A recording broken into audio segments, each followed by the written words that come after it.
Buenas a todos. Vamos a ver, voy bajando desde Madrid por carretera hasta Almería y yo creo que es buen momento para aprovechar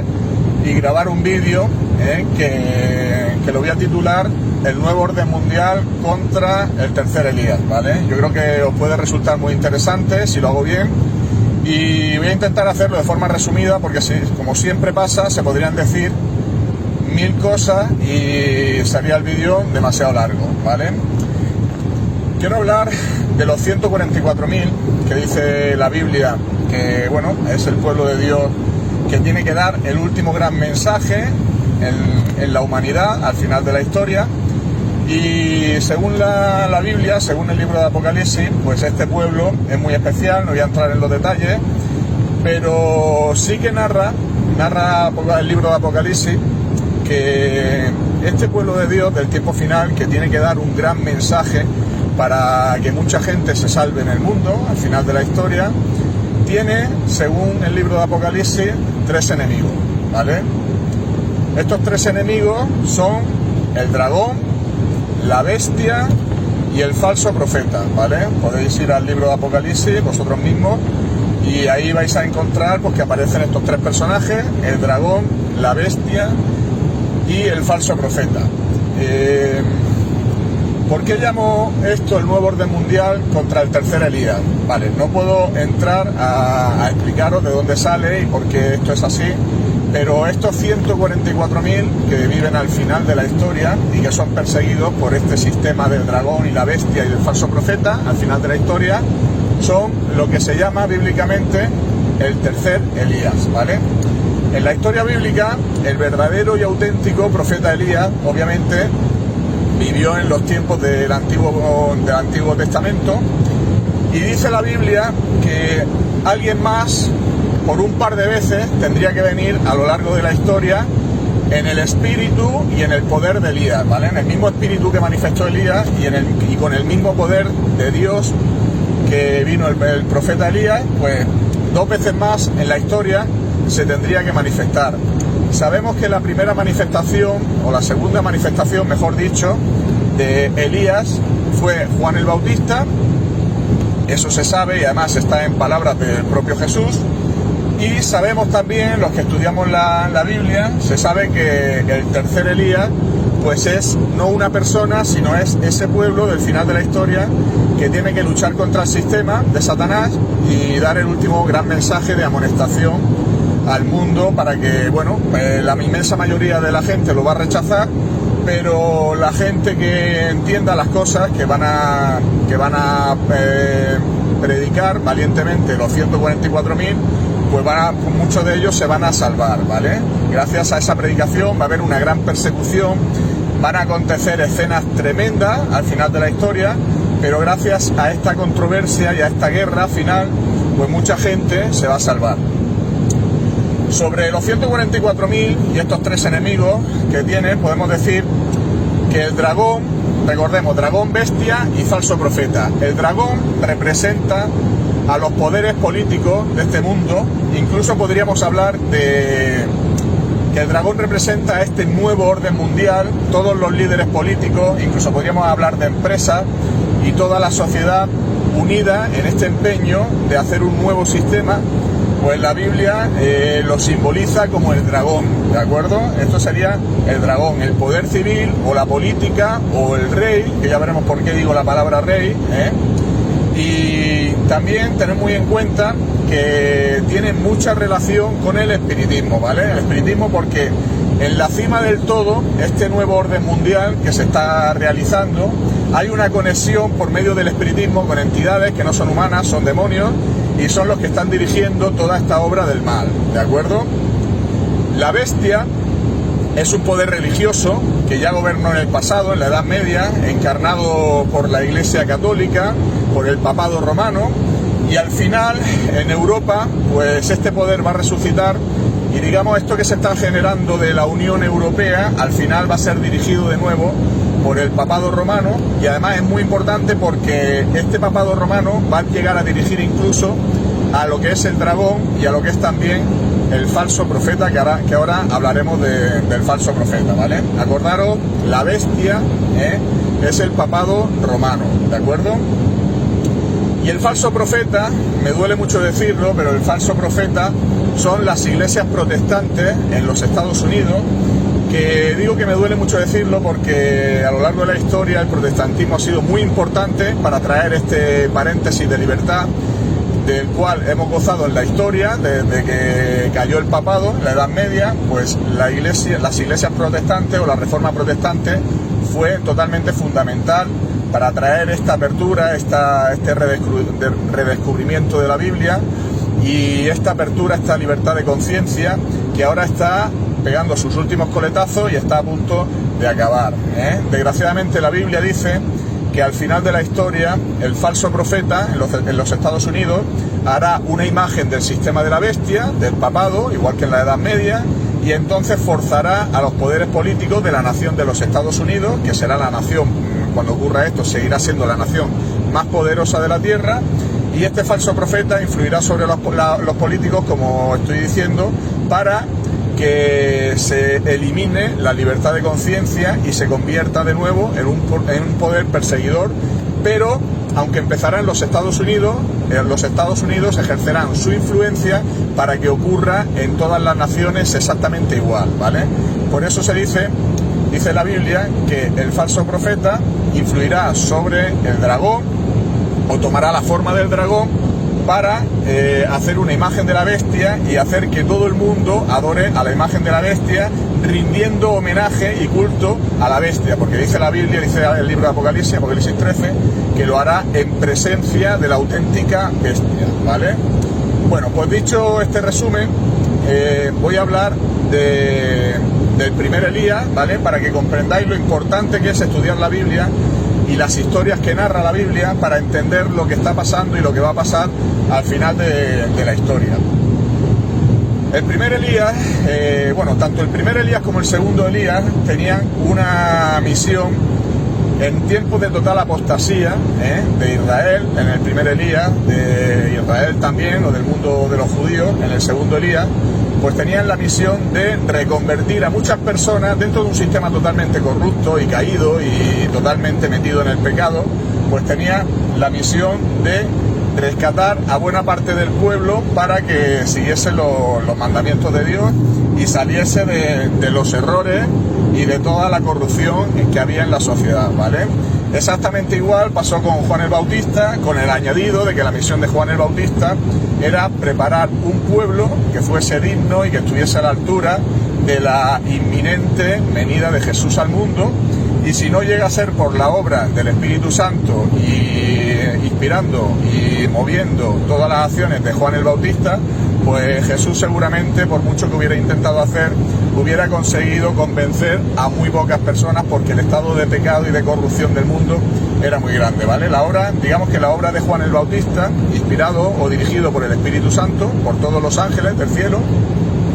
pues era muy importante para que la obra de Jesús pues tuviese también mucho éxito, ¿vale? Y al final de la historia, la obra del tercer Elías también es preparar a un pueblo para que esté de pie cuando Jesús venga por segunda vez y no haya caído y no se haya corrompido ante las barbaridades del sistema y toda la corrupción mundial que habrá en ese momento, ¿vale? Entonces, el primer Elías, tener en cuenta también que tenía, curiosamente, 3 enemigos, ¿vale? El primer enemigo que tenía el primer Elías era el rey Acab, que es como una figura del dragón del final de la historia, ¿vale? Lo que hemos hablado que era el sistema político, pues el rey Acab era el rey de Israel, pero el rey de Israel, digamos que pasaba un poco de las cosas de Dios, estaba llevando al pueblo al pecado y a la apostasía total, y mucho más cuando se casó ilícitamente, no voy a entrar porque es lo de ilícitamente, estaba en unión ilícita o en un matrimonio ilícito con Jezabel, que era Jezabel es un símbolo de la bestia, ¿de acuerdo? Digamos que si en el primer Elías el rey Acab simboliza el dragón o el poder político o civil del mundo, Jezabel, que era la mujer ramera, no olvidéis esta palabra que ahora hablaremos de ella, la mujer ramera de Acab, que estaba con él unida en unión ilícita, pues simbolizaba la bestia. ¿Cuáles eran las características de Jezabel? Pues Jezabel era una mujer pagana con todo culto contrario a las premisas de Dios, a los requerimientos de Dios, y entonces digamos que la reina Jezabel, casada con el rey Acab, rey de Israel, estaba llevando al pueblo a la total apostasía y al pecado, y digamos que Israel entero estaba corrompido, ¿vale? Esto es símbolo del final de la historia, que mucha gente no lo sabe, aunque va a ser evidente dentro de unos pocos años. Es el papado romano o la Iglesia católica, y sobre todo a través de los jesuitas, los que están infiltrando todo y controlando toda la sociedad, desde la política, la economía, la religión, todo lo que tiene que ver con los sistemas piramidales de poder de la sociedad está totalmente controlado e infiltrado por los jesuitas, es decir, por el papado romano o el Vaticano o la Iglesia católica, o como lo queráis llamar, ¿vale? Hay mucha gente que dice que si son los Illuminati, que si son los sionistas. No, lo que hay detrás de todo esto, que lo está confundiendo todo y que dirige todo, muchas veces utilizan a los sionistas también, o utilizan a los masones también, pero el poder que hay detrás de todo lo que está siendo corrompido en el mundo actualmente viene del Vaticano, ¿vale? O trabaja para el Vaticano para recuperar el poder perdido de la Edad Media. Y aunque os parezca increíble, las cosas son así, y además lo vais a comprender. Y no solamente lo vais a ver, sino que además la gente que ahora me escucharía diciendo estas cosas y pensaría que soy un loco, cuando lo vea, no solamente lo van a comprobar que es verdad, sino que encima dirán que es normal, lógico y bueno que pasen esas cosas, porque serán convencidos, igual que están siendo convencidos de que hay una crisis sanitaria y que todo lo que se está haciendo está bien, increíblemente, pues cuando llegue el momento también serán convencidos de que no hay nada raro en ello y que además está bien, ¿vale? Y el tercer enemigo del primer Elías eran los falsos profetas de Baal, ¿vale? Los falsos profetas de Baal, que simbolizan, como he dicho, al final de la historia, las iglesias protestantes, toda esa multitud de iglesias protestantes que fueron buenas, pero que corrompidos por Jezabel, infiltrándolo todo por detrás de las escenas durante décadas y décadas de la historia reciente, pues al final pasaron de ser buenas iglesias cristianas a ser totalmente auténticas porquerías, como es el sistema de la bestia, ¿vale? Esos falsos profetas de Baal son los que al final contienden contra Elías,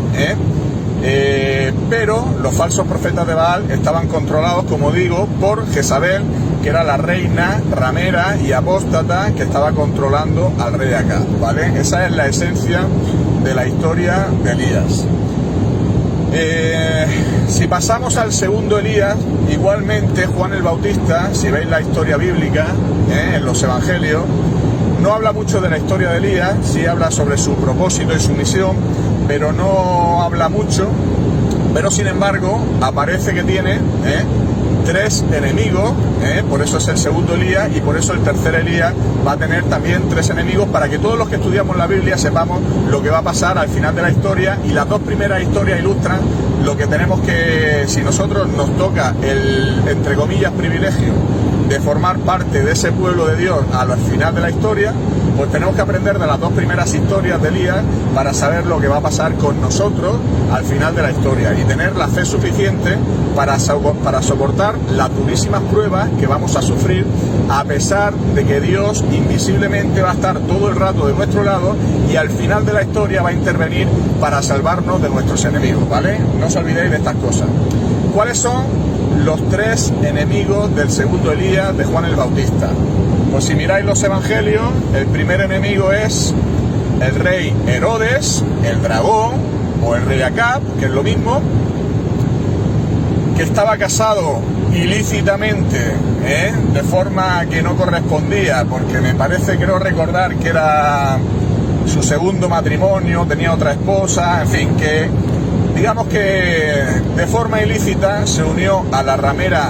Herodías, ¿vale?, que era la verdadera y auténtica enemiga de Juan el Bautista. Y el tercer enemigo era Salomé. ¿Quién es Salomé? Salomé es la hija de Herodías, ¿vale? ¿Y cómo consiguen, bueno, la cabeza de Juan el Bautista? Pues acordaros de esto, que es muy importante. La que actúa directamente es Salomé, realizando un baile muy sensual al rey, y como el rey estaba muy bebido, lo que hace Salomé, un poco instigada por su madre, el rey, cuando estaba bebido y vio ese baile, pues le dije: hay que ver qué bella eres, yo te doy a ti lo que quieras cuando me bailes así tal. Y entonces ella, cuando el rey le dijo pídeme lo que quieras, pues por consejo de su madre, obligada un poco, forzada por su madre, lo que le pidió fue la cabeza de Juan el Bautista en una bandeja, ¿vale? ¿Y qué es lo que pasa? Como el rey lo había dicho públicamente, estaba mamado, estaba bebido, pero como lo había dicho públicamente delante de todo el mundo, pues cuando Salomé le pide eso, muy a pesar del rey, que no quería ir contra Juan el Bautista ni cortarle la cabeza ni nada por el estilo, pues no tiene más remedio que entregarle la cabeza de Juan el Bautista en una bandeja.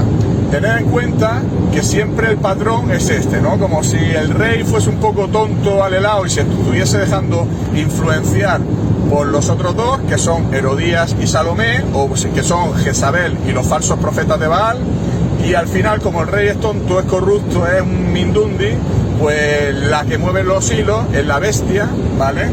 La Iglesia Católica. Los poderes políticos y que mandan en el mundo están siendo dirigidos por este otro poder que de momento está en la sombra y está en unión ilícita con la política del mundo. ¿Por qué digo en unión ilícita al final de la historia también el dragón y la bestia? Porque según Dios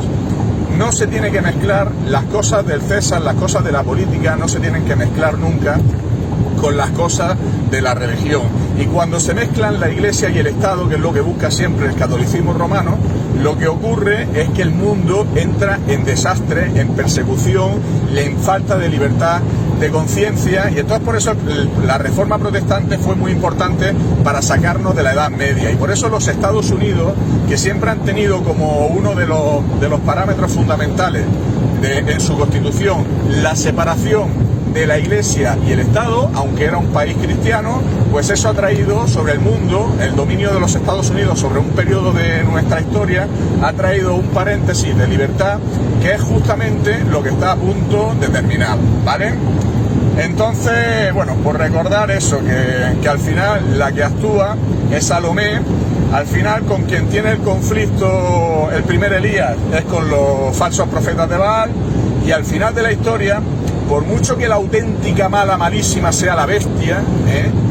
tenéis que tener en cuenta que quien va a actuar es la imagen de la bestia que se va a hacer en los Estados Unidos. Las iglesias protestantes van a influir sobre quien manda. ¿Quién manda ahora mismo en el mundo todavía? El gobierno de los Estados Unidos, dirigido por ese dragón también que está intentando generar este nuevo orden mundial.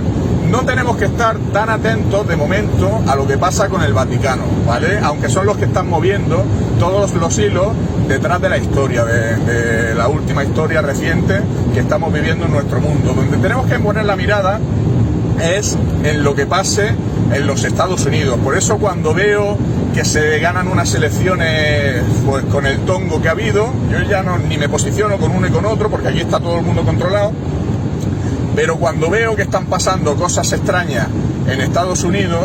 esto puede indicar que las escenas finales están a punto de suceder, ¿vale? A mí me preocupa mucho, y esta entrega total y absoluta de la nación de los Estados Unidos, dirigida por su gobierno, me preocupa muchísimo que se entregue a la agenda globalista, porque esto significa que ya la apostasía nacional de los Estados Unidos, que fue profetizada hace muchísimos siglos, pues está a punto de suceder, ¿vale? Y en cuanto veamos en los Estados Unidos que las iglesias protestantes influyen sobre el gobierno para legislar en contra de algunos preceptos de Dios, que es lo que va a pasar, e imponérselos a toda la población, y además que va a ser la referencia de todo el mundo, de todas las naciones, para que después vaya saltando de una nación a otra y se imponga en todo el mundo, pues ya podéis preocuparos, porque la Biblia dice que el fin es inminente, y os aseguro que las escenas del fin del mundo y del fin de los tiempos no son nada agradables, ¿vale? Aunque el libro de Apocalipsis es una revelación, las escenas de Apocalipsis son muy duras, pero Jesús nos lo deja escrito un poco para decir, aunque veáis todas estas cosas y aunque sepáis que tenéis que atravesar y vivir por todas estas cosas, no lo hagáis con miedo, mantened la fe, tenéis que saber que yo estoy detrás vuestra protegiendo, que todas las incertidumbres y todas las cosas que tenéis que pasar, que os van a generar mucha angustia, son buenas para vosotros, para refinaros vuestro carácter y además para ayudar a otras personas a que se salven también. Y de verdad, conociendo todas estas cosas, Jesús nos dice que, bueno, es una revelación que nos tiene que servir para afrontar todos los eventos finales con fe y sin miedo, ¿de acuerdo? Aunque la verdad es que vamos a pasar mucho miedo, porque lo que viene es terrible, pero Jesús está con nosotros y a mí eso me tranquiliza, ¿vale? Cosas curiosas sobre el profeta Elías, tenéis que tener en cuenta que no era nadie que se vistiese con ropas caras o de mucha calidad, era una persona que no había sido instruida en ningún sitio, digamos, en ninguna gran universidad de la época o en ningún sitio donde le enseñasen las grandes verdades religiosas de la época, sino todo lo contrario. Dios lo apartó al desierto, a Elías, y era un hombre rudo, era un hombre cuyas características consistían en no doblegarse, no tener miedo al ser humano y a las maldades del ser humano, por mucho que le amenazasen y por mucho que le forzasen a doblegarse. Y esas son las características que por fe va a tener el pueblo de Dios también al final de la historia. Juan el Bautista era un poco igual, iba vestido también con piel de borrego, igual que Elías, y no se le veía nada maravilloso que cautivase al pueblo, decir, este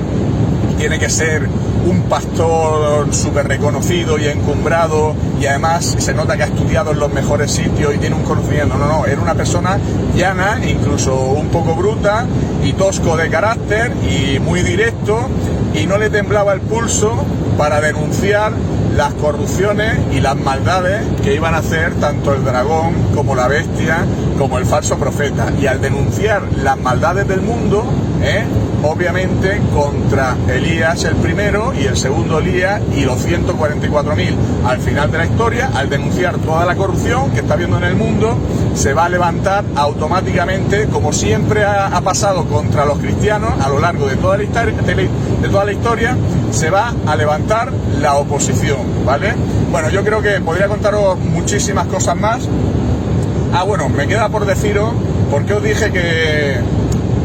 os centrarais mucho, que no olvidarais la palabra ramera que utilizaba para describir a Jezabel, la que estaba casada con el rey Acab en el primer Elías, y para describir también a Herodías, la que estaba casada con el rey Herodes en el segundo Elías. En el libro de Apocalipsis se cuenta que el sistema de la bestia